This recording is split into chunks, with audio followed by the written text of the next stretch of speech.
नमस्कार, आर्या न्यूज देख रहे हैं आप और मैं आपके साथ अलका सिंह। बुलेटिन में आपका स्वागत है। उत्तर प्रदेश के एसडीजी प्रशांत कुमार ने राम जन्मभूमि में रामलला की स्थापना के बारे में बात करते हुए कहा कि ट्रस्ट के द्वारा बताया गया है कि जनवरी में रामलला की गर्भगृह में स्थापना होगी। मंदिर का उद्घाटन होगा, उसके लिए सुरक्षा के विशेष प्रबंध किए जा रहे हैं। अचूक सुरक्षा व्यवस्था सुनिश्चित कराई जाएगी। भविष्य में श्रद्धालुओं की संभावित संख्या को देखते हुए सुरक्षा व्यवस्था बनाई जा रही है। उसके अतिरिक्त जनवरी के महीने में ट्रस्ट के द्वारा ये बताया गया है कि उस दौरान रामलला का गर्भगृह में स्थापना होगी और मंदिर का उद्घाटन होगा। उसके लिए विशेष सतर्कता पहले से ही बरती जा रही है, विशेष प्रबंध किए जा रहे हैं। वहाँ जो वर्तमान में सुरक्षा योजना बनी हुई है, उसके अतिरिक्त हमारे जो कमांडो टीम है, रिवर फ्रंट है और अन्य जो विशेषज्ञ इकाइयां हैं, उसकी सहायता लेके अचूक सुरक्षा व्यवस्था सुनिश्चित कराई जाएगी। अब जो सुरक्षा योजना बन रही है वो भविष्य में वहां के आवश्यकताओं को देखते हुए बनाई जा रही है, क्योंकि प्रतिदिन संभावित श्रद्धालुओं की संख्या में कई गुना वृद्धि की संभावना।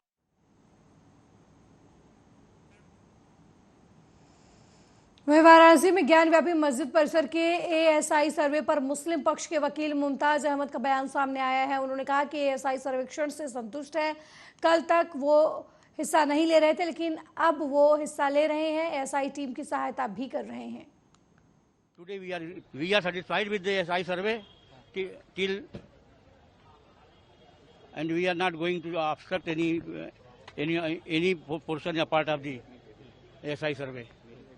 Till yesterday we are not participating, but today we are participating and we are assisting the SI team where he required. Still the function of the SI is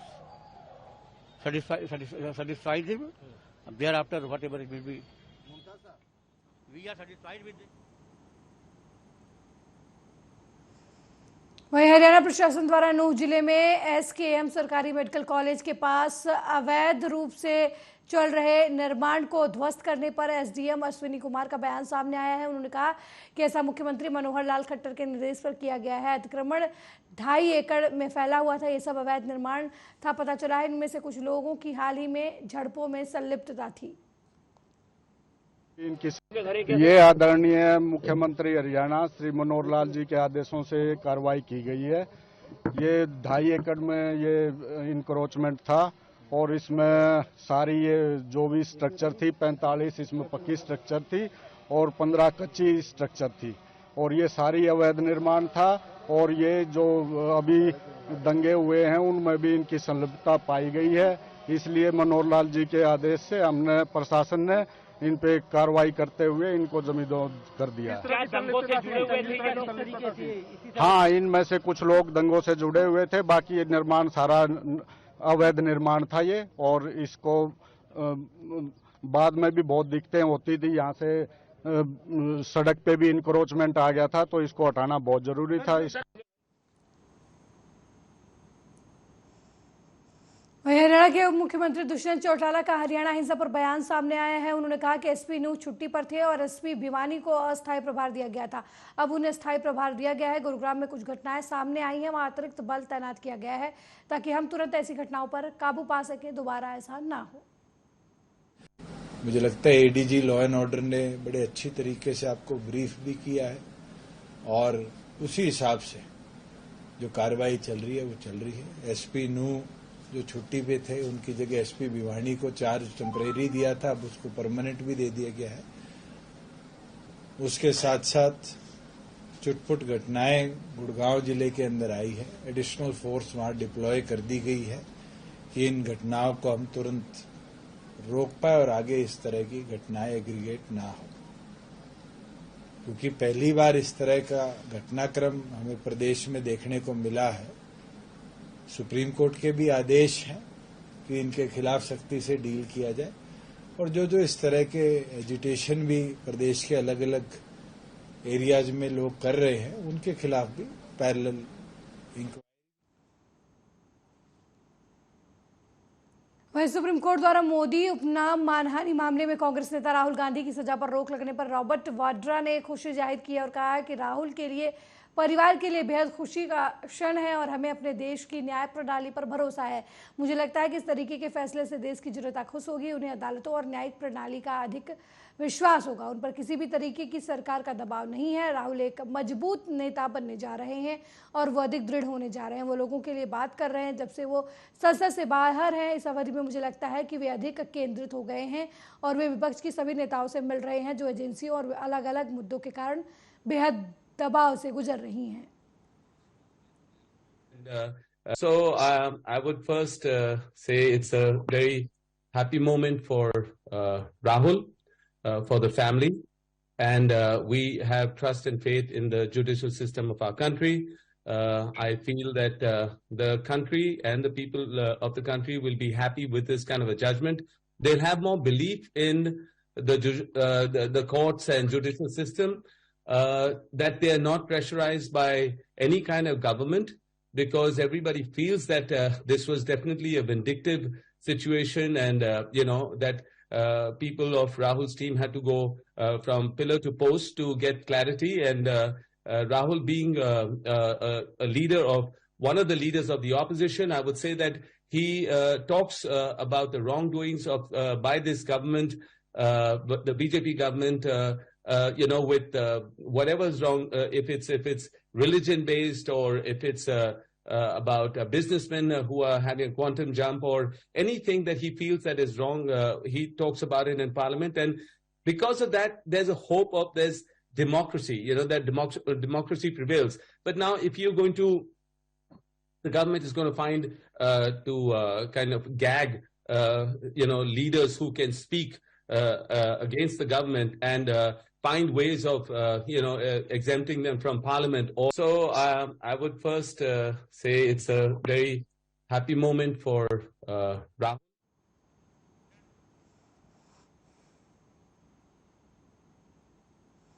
वहीं सशस्त्र बल न्यायाधिकरण के स्थापना दिवस को संबोधित करते हुए रक्षा मंत्री राजनाथ सिंह ने न्यायिक प्रक्रिया को तेज करने और जोर दिया। उन्होंने कहा कि न्याय में देरी न्याय न मिलने के समान है और न्याय में देरी होने पर लोगों का न्यायिक व्यवस्था पर विश्वास कम होता है।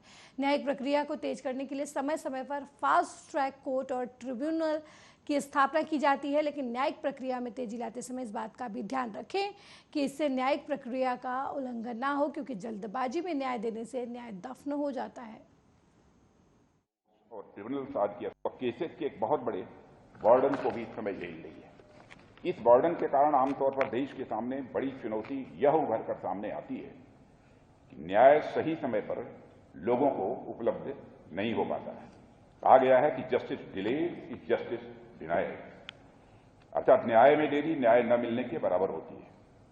और न्याय में जितनी देरी होती है उतना ही जनता का न्यायिक व्यवस्था पर विश्वास धीरे धीरे कम होता चला जाता है। समय समय पर फास्ट ट्रैक कोर्ट्स और ट्रिब्यूनल्स आदि की स्थापना इसलिए ही की जाती है ताकि न्यायिक प्रक्रिया में तेजी आए, लेकिन इसके साथ ही हमें यह भी ध्यान रखना होता है कि न्यायिक प्रक्रिया में यह तेजी इतनी भी तेज न हो जाए, इतनी तीव्र न हो जाए कि वह जुडिशियल प्रोसीजर को ही वायलेट कर जाए। न्यायिक प्रक्रिया में तेजी लाते हुए भी हमें सावधानी बरतनी चाहिए, अन्यथा justice hurried is justice buried, इस फ्रेज से भी आप सब परिचित हैं। इसका खतरा बराबर बना रहता है। इसलिए हमें अपने विवेक से टाइम और प्रोसीजर का एक बेहतर संतुलन बनाते हुए लोगों तक न्याय की सुलभ पहुंच उपलब्ध करानी ही होगी। और केसेस के एक बहुत बड़े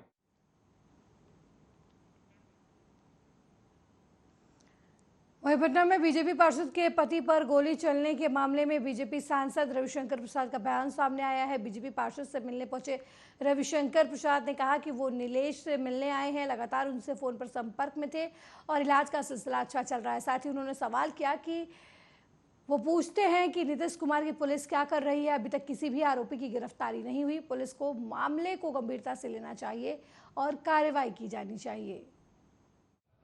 उनसे मैंने नीलेश जी को देखने आया था।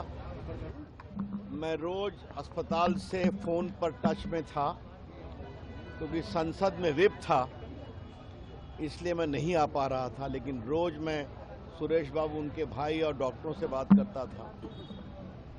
आज मैं सदन एक प्रकार से छोड़कर उसको देखने के लिए आया हूं। दिल्ली में जो एम्स के डॉक्टर हैं, न्यूरो सर्जन, उनसे मैंने खुद बात किया, डॉक्टर सत्यार्थी से, और यहाँ के डॉक्टरों से भी बात कराई। तो लाइन ऑफ ट्रीटमेंट ठीक है, डॉक्टर कोशिश कर रहे हैं। लेकिन नीतीश बाबू, आपकी बिहार की पुलिस क्या कर रही है? ये कोई तरीका है? दिन दहाड़े 4-5 गोली मार दी गई, 7 गोली, अब कोई पकड़ा नहीं गया। क्या हो रहा है आपकी पुलिस को? अगर आपकी नाक के नीचे कुर्जी में यह हाल है तो गांव का क्या हाल होगा? कितने लोग मारे जाएंगे? किस सुशासन की बात करते हैं आप? बहुत पीड़ा हुई है। यहां के सांसद के नाते और बिहार के एक नागरिक के नाते मैं उम्मीद करूंगा कि पुलिस इस मामले को सख्ती से लेगी।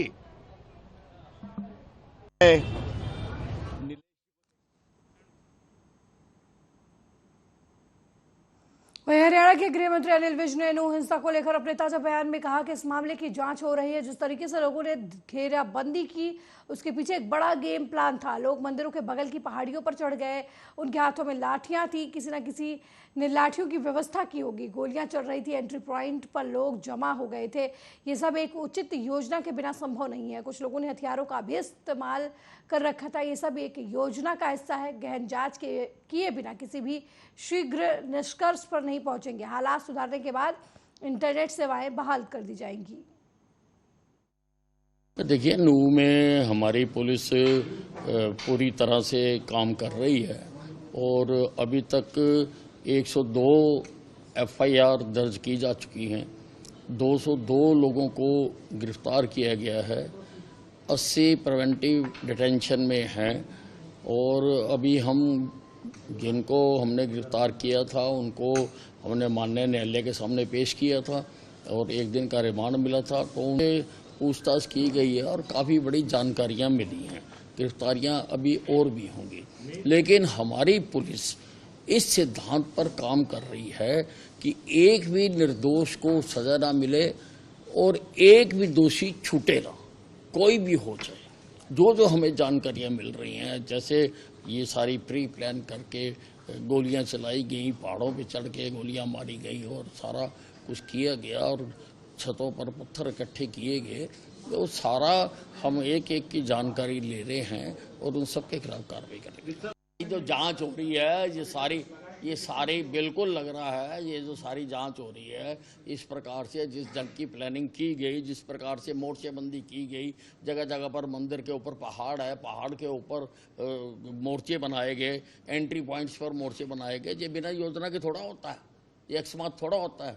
हर आदमी के हाथ में लाठी थी, लाठियाँ वहाँ पे फ्री बट रही थी, किसी न किसी ने व्यवस्था की है लाठियों की, गोली चली है, गोलियाँ वैसे ही लोगों ने रखे हुए हैं, हथियार कोई ना कोई लेके आया है हथियार। तो ये सारा प्लानिंग के साथ हुआ है। ये देखिए, ये बहुत बड़ा गेम प्लान है और हम इसकी पूरी गहराई तक जा रहे हैं। इंटरनेट कब तक बहाल कर दिया जाएगा? नहीं, देखिए we should not rush to any early conclusion. सारी चीज़ें बात करेंगे और फिर करेंगे। मैं कभी बिना मतलब ऐसे कभी किसी पे वो नहीं करता हूँ। इंटरनेट कब तक बहाल कर दिया जाएगा? नहीं, जब तक ये सारी कार्रवाई चल रही है और वहाँ पर शांति स्थापित हो जाएगी। कर्फ्यू में बीच बीच में हम ढील दे रहे हैं और समय समय पर जो अथॉरिटीज़ हैं वो असेस कर रही हैं। देखिए, नूह में हमारी पुलिस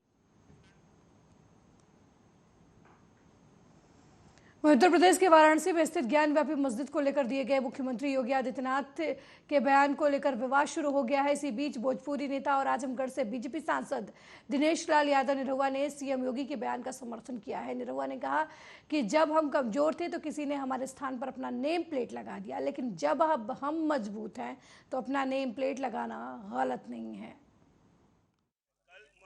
पक्ष शामिल नहीं हुए पहले से। देखिए, न्यायपालिका का काम है और जो कोई भी आरोप लगता है तो जो सच होगा वो सामने आएगा, उसमें किसी को कुछ भी आपत्ति नहीं होनी चाहिए, क्योंकि वो न्यायपालिका का काम है और न्यायपालिका को अपना काम करने दिया जाए, जो सच है वो सामने आ जाएगा। कल मुस्लिम पक्ष शामिल नहीं हुआ जबकि आदेश था कोर्ट का, हालांकि आज से शामिल होने की बात होना चाहिए, क्योंकि देखिए मैं ये कहता हूं कि सच से घबराने की किसी को आवश्यकता नहीं है।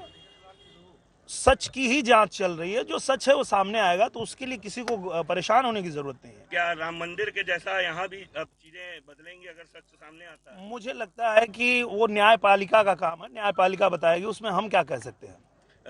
दिनेश लाल यादव अपने तरीके से अगर राम मंदिर को लेकर तैयारियां कर सकते हैं, तो क्या विश्वनाथ मंदिर को लेकर भी आगे प्लानिंग होगी? चुनाव भी नजदीक है। मुझे लगता है चुनाव का इससे कुछ लेना देना नहीं है, और हम तो भोले के दीवाने हैं, और सावन का महीना है, भोले बाबा का आशीर्वाद लेने आ गए, उनकी कृपा हुई तो आ गए। हमारी क्या औकात है, हम कहाँ से आ पाते, लेकिन प्रभु की इच्छा हुई। हम आजमगढ़ जा रहे थे, वहाँ विकास कार्यों की आज बैठक है, तो हमारे मित्रों ने कहा कि अच्छा अवसर है, सावन का महीना है और भोलेनाथ का दर्शन हो जाएगा, तो हम लोग दर्शन करने अभी तक के साक्ष्य से क्या लग रहा है, क्या चीजें निर्धारित हो रही हैं? मैं क्या बताऊंगा, वो तो कानून बताएगा, मुझे उसके बारे में क्या बताऊं। देखिए न्यायपालिका का काम है।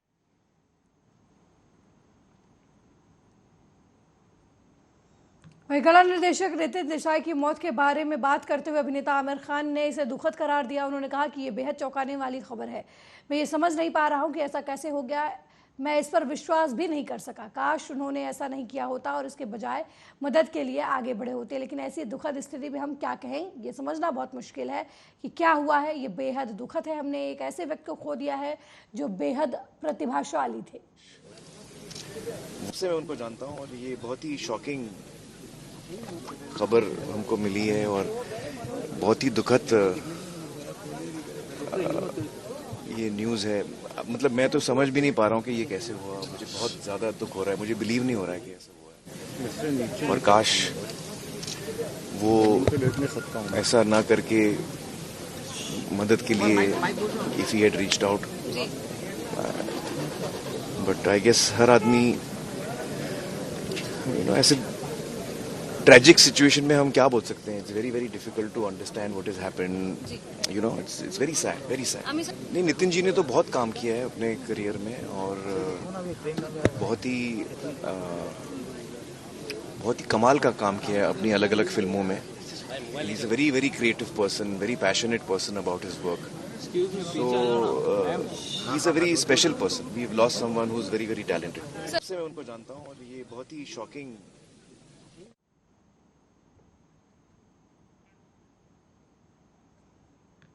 गोरखपुर एयरपोर्ट पर पहुंचे एक यात्री की बैग से पिस्टल का एक कारतूस मिला है। चेकिंग के दौरान कारतूस मिलने से पूरे एयरपोर्ट पर हड़कंप मच गया। इसके बाद सुरक्षा कर्मियों ने यात्री को हिरासत में लेकर पुलिस के हवाले कर दिया। पकड़ा गया यात्री देवरिया जिले के रहने वाला बताया जा रहा है और रेस्टोरेंट संचालक है। वो दिल्ली जाने के लिए फ्लाइट पकड़ने निकला था।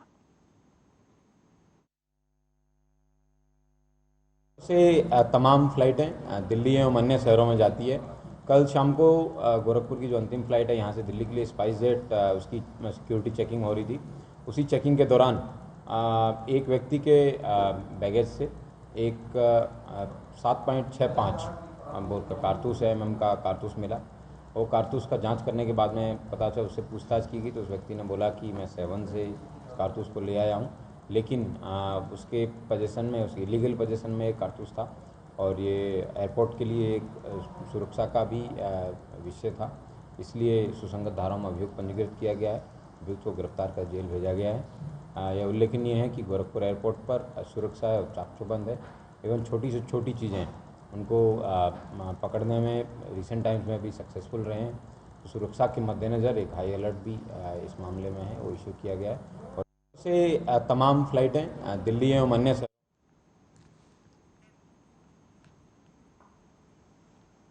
वहीं उद्योग व्यापार प्रतिनिधिमंडल हापुड़ नगर की इकाई द्वारा परिचय सम्मेलन का आयोजन किया गया। परिचय सम्मेलन को संबोधित करते हुए उद्योग व्यापार प्रतिनिधिमंडल के जिला अध्यक्ष प्रदीप गर्ग हाइड्रो ने जनपद में होने वाले अपराधों की समस्याओं को लेकर कहा कि व्यापारियों की समस्याओं के निदान के लिए जोर शोर से आवाज उठाते हुए सहयोग करने की जरूरत है।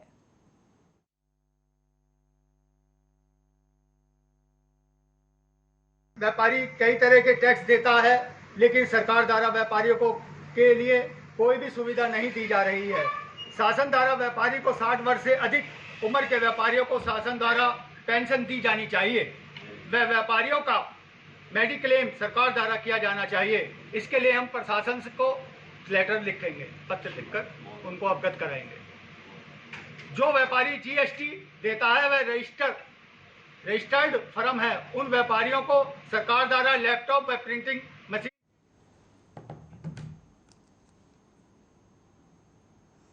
उत्तर प्रदेश में योगी सरकार के चलते गुंडे माफियाओं में भले ही खौफ पैदा हो गया हो, लेकिन दूसरी ओर कुछ शोहदों पर अभी भी बाबा जी की सरकार से कोई फर्क नहीं पड़ रहा। बीजेपी सरकार द्वारा चलाए जा रहे एंटी रोमियो स्क्वाड के इस मंचलों को रोकने में भी नाकामयाब साबित हो रही, जिसके चलते आए दिन छात्राएं मंचलों की चीटाकशी का शिकार हो रही हैं। मामला उत्तर प्रदेश के हमीरपुर जिले के मुस्करा कस्बे का है, जहां पिछले कई महीनों से एक छात्रा राह चलते परेशान की जा रही थी। उसके पिता ने जब इसका विरोध किया तो कोचिंग जाते समय सोहदों ने छात्रा के पिता के साथ मारपीट की। पीड़ित ने अब स्थानीय थाना मुस्करा में आरोपियों के खिलाफ तहरीर देकर न्याय की गुहार लगाई है। ये है, लड़की को परेशान करते हैं। 2-3 लोग लड़के हैं। कहाँ के हैं? एजी गांव के हैं। क्या उनको जानते हैं आप? हाँ, थोड़ी जानते हैं। सत्यम नाम का और नहीं जानते हैं। साथ ही 3 लड़के रहती है साथ में। ले मोटरसाइकिल दिन भर मस्त कराए जी। छुट्टी के टाइम, ट्यूशन के टाइम तो उसका पीछा लगती है। किसका? लड़की के। आपकी बच्ची को परेशान करते हैं? बच्ची को परेशान, बच्ची ने बताया है कि बाबा जी मेरे पीछे रोज आते हैं, जाते हैं स्कूल में, मान लो रास्ता में कहीं और के साथ वो लड़के रोज हमारा पीछा करते हैं। और बस स्कूल जाते, स्कूल के कहाँ पीछा करते हैं। और कोचिंग के यहाँ। कौन लड़के हैं? कपेलो सत्यम। कहाँ के रहने वाले हैं? एजी के। कब से पीछा कर रहे हैं आपका? पहले 3 महीना पहले करते रहे हैं, फिर करने लगे। हमें पापा ने उन्हें समझा भी दिया था। आज क्या हुआ है? आज वो खड़े थे, हमारे पापा ने हमारा पीछा करते रहे। हमारे पापा ने उन्हें देखा तो हमें समझाया, लेकिन वो मारपीट करने लगे।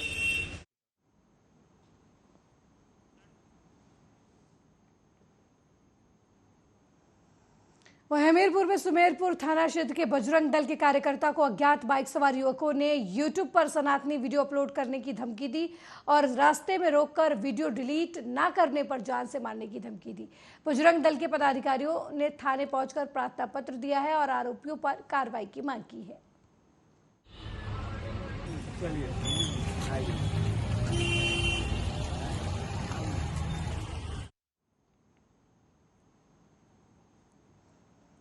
वहीं कानपुर देहात में उस समय सनसनी फैल गई जब जिला मुख्यालय में विकास भवन स्थित बैंक ऑफ बड़ौदा में ताला तोड़कर अंदर घुसे चोरों ने स्ट्रांग रूम तोड़ने का प्रयास किया, लेकिन अंदर घुसे चोर चोरी की घटना को अंजाम देने में असफल रहे। जिला मुख्यालय में बैंक में चोरी की घटना से सभी सरकारी कार्यालयों के कर्मचारियों में हड़कंप का माहौल हो गया है। वहीं घटना की जानकारी मिलते ही पुलिस अधिकारी पुलिस बल के साथ मौके पर पहुंचे और घटना की जांच शुरू कर दी। फॉरेंसिक और डॉग स्क्वाड की टीम की मदद से घटना के खुलासे के लिए तेजी से प्रयास किए जा रहे हैं। देखिए, फिलहाल अभी हमें सूचना मिली है कि देर रात, मतलब वही अर्ली मॉर्निंग, कुछ लोगों के द्वारा ये जो बैंक ऑफ बड़ौदा जो विकास भवन में स्थित है उसमें कुछ चोरी की प्रयास किया गया है। फिलहाल हम लोग सारे चीज़ चेक कर रहे हैं। मेरे अलावा सारे सक्षम अधिकारी भी मौके पर मौजूद हैं। मौका मुआवना की गई है। फिलहाल बस जो मेन एंट्री है वो उसके एंट्री किया हुआ है। बाकी प्रयास तो किया है लेकिन कहीं पर भी कोई सफल नहीं हो पाए।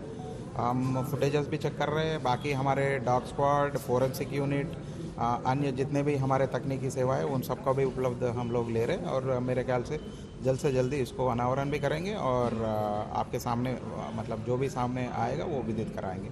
सस्पेक्ट जो है ना, बाहर के ताले तोड़ने की कोशिश की गई है। अंदर वो ताले तोड़ दिए गए हैं और अंदर भी घुस के कुछ प्रयास किया गया है लेकिन कुछ सफल नहीं हुए वो लोग। सुरक्षा को लेकर अगर बात करें, सुरक्षा नहीं क्या? नहीं, सुरक्षा में अब क्या है कि चूँकि यहाँ बाहर गार्ड वगैरह रहते हैं, बैंक की अपनी कोई सुरक्षा नहीं है। विकास भवन की जो सुरक्षा है वही अपने बैंक के लिए भी सुरक्षा है। पर्सनल कोई सुरक्षा नहीं है बैंक की। रात में कोई गार्ड नहीं रहते यहाँ पे। कोई चीज़ ले गए हो या कोई घटना?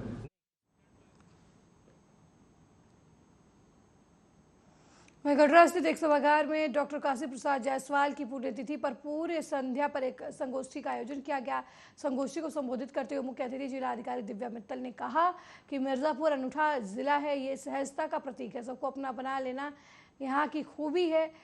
इनमें बस एक अधिकारी के रूप में नहीं, मैं यहाँ एक बेटी बनकर मैंने काम किया है और इसका जो अवसर मुझे मिला है वो मुझे कभी मैं भूल नहीं पाऊंगी। देवी के आशीर्वाद से संचित ये जिला जरूर काशी प्रयाग के बीच है, लेकिन यहाँ की बेबसी नहीं बल्कि गर्व है। जायसवाल विद्वत परिषद के तत्वावधान में आज एक विचार गोष्ठी का आयोजन किया गया है। यह विचार गोष्ठी डॉक्टर काशी प्रसाद जायसवाल की जीवनी और उनके द्वारा किए गए जो इतिहास के लिए कृतित्व है उस पर प्रकाश डालने के लिए हम सबने आयोजित किया है। पिछले 6 वर्षों से लगातार हम उनकी पुण्यतिथि और उनके जन्म दिवस के अवसर पर, जयंती के अवसर पर यह कार्यक्रम आयोजित करते हैं। डॉक्टर काशी प्रसाद जायसवाल विद्वत परिषद लगातार यह मांग करता आया है कि डॉक्टर काशी प्रसाद जायसवाल मिर्जापुर की धरती के लाल रहे हैं, उनके नाम पर यहाँ पर इन्हीं धरोहरों का नाम होना चाहिए। ऐसी मांग लेकर आज यह कार्यक्रम हमने आयोजित किया है और हमें उम्मीद है कि आज यह जो अलग जगाई गई है वो डॉक्टर काशी प्रसाद जायसवाल को जो ख्याति दुनिया भर में है उसके अनुरूप मिर्जापुर और इस देश में।